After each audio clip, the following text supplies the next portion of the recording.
Hello and welcome to Quick Looks with the Casual Hour. My name is Bobby. Joining me for this special look at Coromon is Chase Kinnicky, who does not like to capture any size monster digitally or in real life. Well, that's just not true. That's just You might be. You just lied to the folks. You might be the. You're a liar. Fair. You might be the biggest monster catching fan I know out there. Okay. Thank you for finishing that sentence. Yes, sorry. You might be the biggest monster. No, kidding. You are a fantastic human being. Speaking of fantastic things, Coromon's pretty great. What do you know about it? Yeah, fantastic beasts and where to find them, right? Where to catch them. There you go. Thank you. Coromon. This is not Pokemon. I need the Nintendo lawyers, the Game Freak lawyers, the Pokemon Company lawyers to know this is not Pokemon. It is not Pokemon. But this ain't your dad. But it's kind of Pokemon. This ain't your daddy's Pokemon. Yeah. This is your Zaddy's Pokemon. Ooh, okay. This game, Coromon, came out in late March of this year. It is out on a number of platforms, Steam and PC and iOS and it's Android. on iOS? It says iOS. Let me look at my phone. It says iOS on the their website. Maybe it's. I could totally see it coming there. Maybe it's like MacOS instead. Coromon. Huh.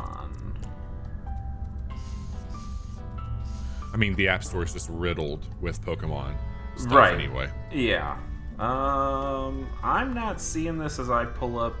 Just search for Coromon on that. So maybe it is a Mac only, like on your computer App Store thing, but not a phone App Store. Anyway, sure. And on their website they say they're looking into the possibilities of Nintendo Switch and Unix support. So we'll see about that. But for now, this is developed by, I guess you'd say TRAGsoft, TRAGsoft.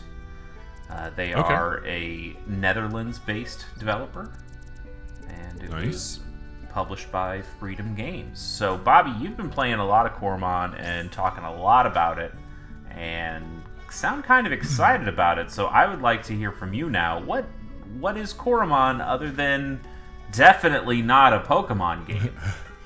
I mean, it's a monster catching game, right? And I think that this is one, if I had to wager, was made by a lot of people probably around our age that have grown up with all these games. This stands on the shoulders of Pokemon's and tries to do some interesting things, but its core gameplay loop is going to be that of Pokemon.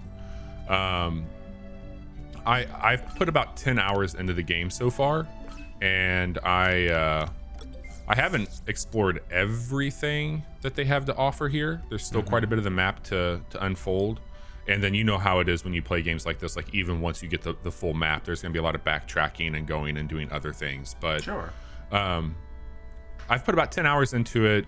There are these titans that you are going out to capture the essence of, and you're going to use that essence to hold back something pretty bad. We're not going to progress the story stuff too much tonight.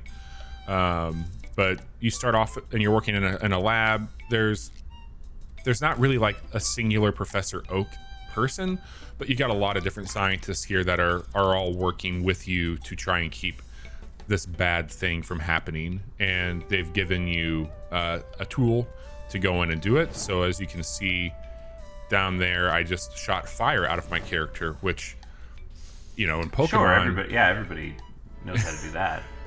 Yeah, you've got a lot of things to look at when it comes to like that sort of gear. Let me see if I got the actual name for it here. Can't remember what you have on. That glove. It's a glove essentially. And I know that Digimon uses a glove, if I'm not mistaken, right? Maybe a Digimon. I'm trying to think of what you might have seen. Are you thinking Yu-Gi-Oh? They've got like yes, I'm thinking Yu-Gi-Oh. Okay. So anyway, You don't have like your standard professor that you're going to be like on a quest to catch them all. Like you're Thanos. going out. You're thinking of Thanos. I am thinking of Thanos. Okay, got it. But you're going out in the wild. You're trying to find these essences, and you have a full custom character creator in this one, so you get to make your person how you see fit. I like that quite a bit, but as you leave a town, be a homeless guy. I am homeless. Yes. It's pretty funny whenever you go into it's a gauntlet. Simple enough. Whenever you go into a science lab, they like, oh, you have to put your lab coat on. So you have to put your lab coat on if you want to go in there and talk to the scientist, which I think is pretty funny. Oh, that is kind of fun. But you can buy clothing. They've got some other things like this worker helm. That not only changes the look of your character, but if you go into a cave, you're going to have light now as well around your character. Not full scope, but you have some stuff like that. You can get eyewear, and then they have different gauntlets that you can get and unlock in the game. So you do have some clothing. You use spinners to catch Coromon with. So like Pokeballs, there's different types. You've got plain, spooky, static, hot. You can probably start to understand what those might be used for when it comes to elemental spinners, and you have special ones. This one here is like a fastball, so it's called a trick spinner, but if you use it at the beginning, you're gonna have a better chance of catching. Sure. This one's if you got ones asleep. All the standard stuff you would expect there. This is your standard, this is your great, this is your ultra. So you've got your different items there. You've also got SP and HP that you're managing on your Coromon. So you've got different things that you can use to progress that. There's different items that your Coromon can hold. Stop me if you've heard this sort of thing before. Mm-hmm. And then you've got your core items that you'll be seeing throughout the game. But there's also questing, which I think is really cool. And so you can have multiple quests going. Some are going to be your main, some are going to be your side quest. You can always see your exact stat count on what you have going on here. And then you've got 6 Coromon to go with. And Megalobite is my starter. He's a pretty big old beefy shark that has a pierced fin. Okay. He's the water type. Kind of like water dark. Pretty cool shit there. I don't know if I've got here in the database. Yeah, I can start to show you some more. So like this is a starter here. He evolves. Mm-hmm. Cub-Zero's pretty cute. This is another starter, the fire type. Okay. Pretty neat. Nibbler is what you start as. Yeah, I think you've made the right choice. I think so too. Look at him. Oh wow, he is. There is some. He's a beefy boy. So there's a bunch of cool ones here. So let me show you kind of what a battle would look like as we break into the overworld. This is very early game location. This is in that first spot. So this is Patterbit. Patterbit is a cool one. Think of oh my god, Porygon, kind of a computer created Pokemon. That's what this one is, and you can hack it. And there's like a black market hack that it made it super powerful and it evolved it into a really cool looking Coromon. But then it's like, oh, this is hacked software. It can't heal anymore. Have them remove the software. So like that was a really funny thing. And he's like, oh, okay, well, I'll give you more of a stable OS if you want to do it. So I haven't done it yet, but you can do some cool upgrade shit there. Interesting. I like these. I like these just little animations. I know Pokemon got to that at one point, probably like Gen 5-ish, where they just had these idle animations, and then they went to 3D. But like this is some nice looking pixel art, and I like what it's got going on here. For sure. So you've got 4 movesets you can always have out. Again, you can swap out squad, run, pull up your items as you need to. We're just gonna annihilate him with a crunch. And so you said you had SP, and the cost of those moves, it's not like the power points you have in Pokemon. You're right. And the other thing too is if you exhaust your SP, it's going to basically like, hey, you don't have enough to do these moves. Do you want to rest and restore like 15 points of that? So if you're mid-fight, you can absolutely do that if you don't feel like managing items or if you forget to do it here. Chuck just showed back up. That's kind of weird. walked through here multiple times. But we'll be a little bit fairer here, and I'll swap out to somebody else. Let's do Fibio. And you get your... It looks like you get your full SP back after every battle? I've seen that go up and down. I haven't, like... There's been times where I haven't seen it take as much SP as I thought it would, and other times that I've seen it take it. It's pretty strange. Has that been frustrating at all when you're trying to like grind up that I feel limited on the battle stuff, or is it actually kind of freeing that you can rest up to get SP anywhere instead of having to trek back to like a Pokemon Center? I really haven't had too many issues with it. I just got... So what they do, rather than gyms, it's almost like a dungeon that you go through. And this last dungeon was pretty long, and that absolutely kind of exhausted some of my resources there. Really quick, did you see that just pop up and said milestone? Yeah. So let me show you what that is. I think this is another cool system that the game has. When you come into your settings, you're going to see that milestone is now flashing. If you click on this, it's kind of like a battle pass built into the game. And if I click this, it's going to send that down. So I had a few stacked that I wanted to show off on this quick look. I'm going to hit that again. So we just went to level 23. And will we get to 24? All right, so I've exhausted that. But if you press over, you can see that each level, when you achieve it, they give you something. And sometimes it's like an item that you can use for healing. Other times it's a new type of spinner. So we're going to get a new spinner here, which we got a splash spinner, which I haven't got one of those yet. So now we've got 3 of those for water type, which is great. Okay, so that level is like a global level. Yep. So we're 5 points away from going up to this next one. And I don't know how far it goes. I think 50. Okay, goes pretty far. And these are different things like evolve 10 Coromon. So I'll get 100 XP for that. So I've got 2 more to evolve. Like, sure. Train a Coromon to level 50. Pretty close with my main.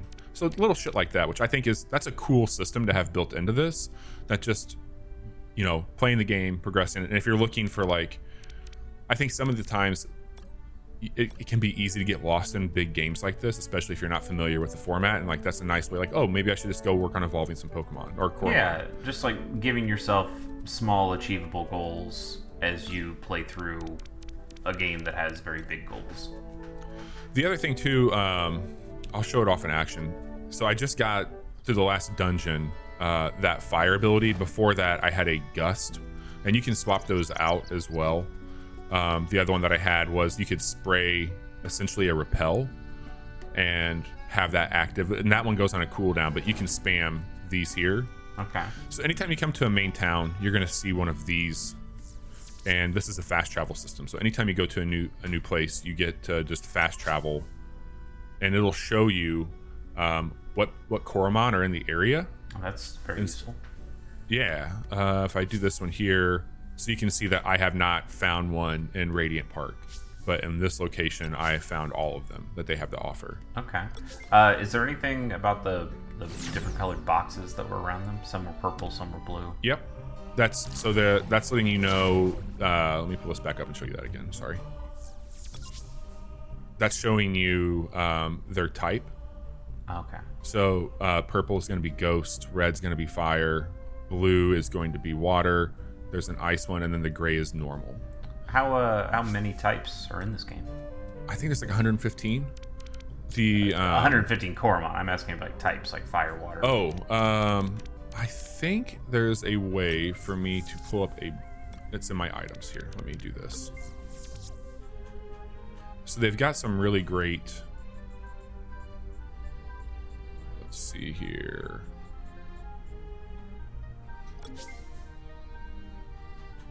Oh, there's one about typeset. It's traits. One you were just on said something about type manual. There we go. Oh, okay. So here's all the different types. Okay. And when you go through it, it's going to show you the modifier, like how that's going to impact. So you've got normal, electric, ghost, sand, fire, ice, water, magic, foul, heavy, air, poison, and cut. That's all right. So interesting. Yeah. Yeah. A little different. But this one here, so let me correct that. This is type here. If you go over though, when you start to get to skill only, so there might be some stuff there with that. But you get all these books also. The one thing I wanted to skill like the moves they can use. Yeah. Okay, so there's only a certain number of types, but they have different skills. There are interesting. That's kind of cool. The other thing too is traits. Not traits. I'm sorry. Potential. Here we go. So there's standard, potent, and perfect. And perfect is they use a combination of points here. So if I go to summary and I go over here, you can see that the potential is standard, and that has to do with a combination of certain points on this Coromon. But this one, you can see it says it's potent. Mm-hmm. It's also a different color than what the standard guild wing is. This is an evolved version of like Pidgey, right? This is Pidgey Odo. Okay. Mm-hmm. And there's one more level to go up, but it's now got almost like a shiny, and there's even a different color. If you get perfect, there's a third look that they can have. And potents have popped up quite a bit, so I've got a few potents in my collection already that have slightly different coloration but higher stats, and that goes into and I don't think I can show it off too much here. Well, I can show this. So the experience that you're looking at, as you level up when you're in a battle, you're not only doing your standard leveling to go up that number, but you get to do an unlock where you get to add points 3 at a time to all these categories that you're looking at, and that's its potential. And that also opens up further move sets. So higher potential, even a perfect Coromon, you're going to have quite a bit that you can add into it that you wouldn't get on a standard one. Can you ever? So you said you can add some potential add potential points. Can you turn a standard Pokemon or standard Coromon into a potent Coromon just by leveling up? Not that I've seen. Okay. So there is still reason. At this point, do you feel like you need to catch 3 of everything just to feel like you're getting them all? Not to get all of them, but what has been a thing, so I've got this Pokemon here is awesome, or Coromon. I keep saying that. Jesus Christ. Hey, it's fair. It's fair. We're all gonna make that mistake. Huntreon is an evolved version, which he's just an awesome electric type, 3-headed dog. Sure, Cerberus action here. Yeah, I would love to have this guy in my party. I've worked him up to level 36. If I get a potent or a perfect one, I'm going to start over with him. Sure. Because that's kind of the problem, right? Is that it's not just like this one looks different. It's that, hey, it could have better moves potentially. So how rare do you think it is, going through tall grass looking for, okay, hey, I want to get a potent, or I want to get a perfect Hountreon? Well, there's 2 variables on that. So the other thing you're going to notice is they tell you exactly how rare using common, uncommon, rare. So if you look on your database here, you're going to see when you catch it, this is an uncommon Coromon, or this is a rare one, or this is common. So if it is common, I know that there's going to be more of them in this area where they're already spawning. I don't know what the ratio is to get that level. One thing I want to show off really quick, these hedges. So I just unlocked this ability. It's like cut. That fire is to burn. So just blowing them right up. And you'll find, you'll find chests like that all throughout the game. But let me get to a few more battles and show that off. I'm not going to progress my story further during this because it's something that I've been trying to kind of pay attention to. How is the story? And has it been pretty good? The writing's good, man. It's way more adult. There's cussing and all that shit in here as well. Well, nothing says adult like cussing. Right. So it's been fine. I think the writing's pretty good. They do a lot of emoting above your character's head, like a smiley face or a crying face. It does a pretty good job of evoking emotion. I think it's very well written, and there's a polish here that my muscle memory is really being flexed with what I've grown up playing for decades. Sure. And I've really struggled, and I don't know if you feel this way, but I've struggled to find enjoyment with other games that are not Pokemon. If it's a game trying to be Pokemon, I usually am like, this, I'd rather just play Pokemon. There's been 2 games that I've liked Tim, and I've liked this now. Yep. And I don't know how you feel about that.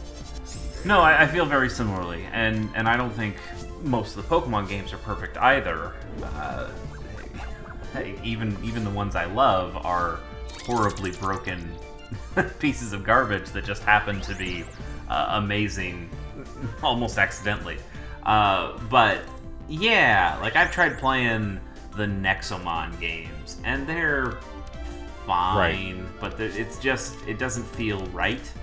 I have yet to play Temtem or this. Temtem is coming to Switch, and this might be coming to Switch. I do have this. I purchased this. It's on my laptop. I just haven't played it yet. But that's why I've kind of gotten into Pokemon ROM hacks, which is a whole separate can of worms of hey, this is some people who are trying some new things with old ideas, and sometimes those are pretty hit and miss. But I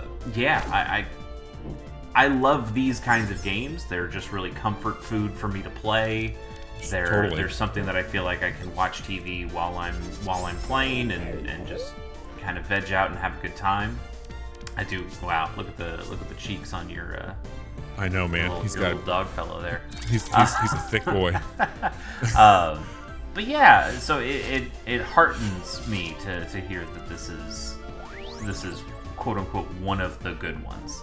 Yeah, man. I remember there was a demo that came out for this during one of the Steam Next Fest, and I was like, this is really big. Like the demo was rather large, and like I knew going into it that I felt like, okay, this is just a copycat, right? Like I know what it's trying to do. It seems different enough, but I kind of wrote it off, and I kept an eye on it, just like as updates were coming out. And finally one night I'm like, you know what, just put some time into it, and I found that I really liked how the battling worked. I think that some of the designs for the Coromon are actually pretty cool. Mm-hmm. I don't know if anything is ever going to fly as high as some of the designs, like core designs for Pokemon for me, but these have been familiar enough and I think neat enough to warrant. I mean, they've also made a lot of bad Pokemon over the years. There's so many Pokemon at this point. They were bound to make some pretty rough ones. But I like some of these designs way better than some Pokemon out there. So I think this is for. So I have not set this up, but I'm pretty sure this is for PvP and trading. Okay. By the way, so just like your what do they call them in Pokemon? The where you heal. Pokemon centers. Yeah, the Pokemon Center. You got all that here. I don't know what the upstairs one is on this one. Let me check and see if it's something different. Might just be a lab. Oh, what's that though? Trick spinner. Let's see.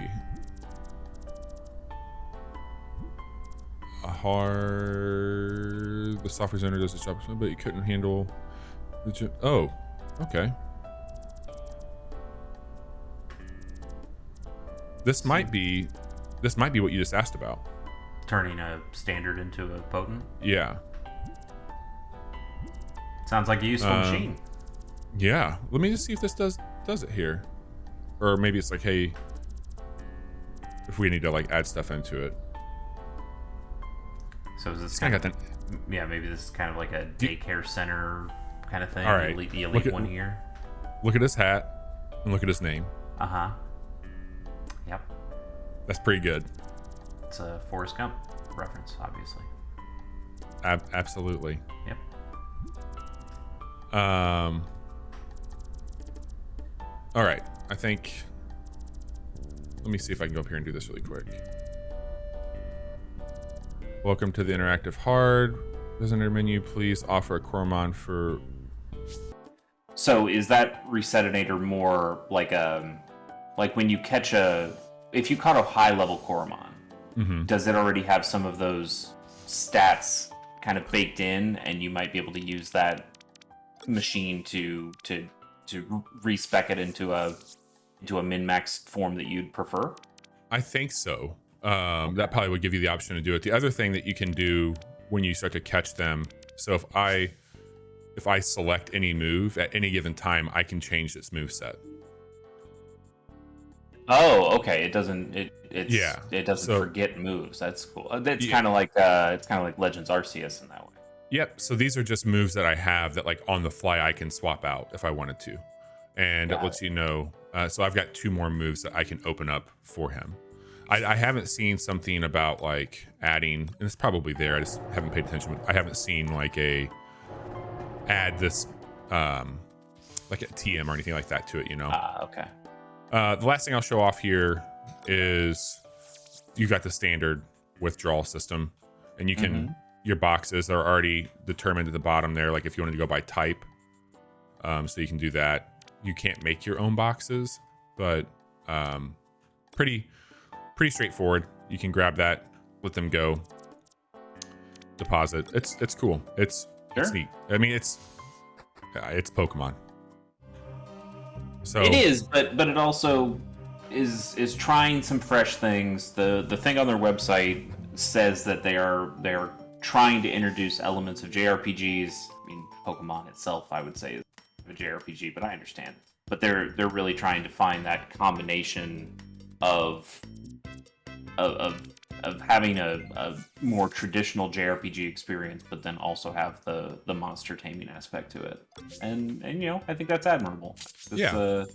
Seems like it's pretty solid. I'd like to play around with it. I'm sure there's going to be things that frustrate me, that they're slightly different from the Pokemon I know, from the Pokemon mechanics that I know. But at the same time, it's nice to see some other takes on this kind of genre. A few other things really quick. It's on PC. You can play with the controller. That's what I'm doing right now. You can also use the keyboard if you want to. They also you can use just a mouse. So I'm using a mouse right now, and it gives an on-screen joystick, which is kind of weird. But if you were needing this, definitely, if somebody was putting this on mobile, that's a thing you'd want to have, right? Yeah, I mean, I think that to me, like the way that acts there is just like, this is going to go onto a touchscreen for sure. Yeah. I've been playing this as of late on my Steam Deck, and I really like playing it there. I think that's a really great home for it, and I've had a lot of fun with it. But this has been a really surprising game, and I think everybody should check it out. It's a ton of fun. So if you like these types of games, monster catching genre, we do talk about that a lot on our podcast, which we record every Wednesday at 10:30 p.m. Central over on twitch.tv/casual hour. We also play games like this on Mondays and Fridays.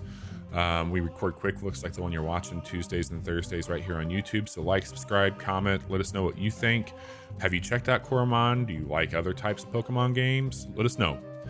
Chase, thanks for checking this out. I'm sure we'll be playing more of this in the future, and I'm excited to hear your thoughts once you dive into it.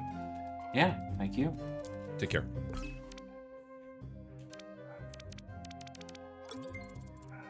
It's neat, man. It's a neat game for sure. Yeah. Apparently, TRAGsoft is an acronym for 2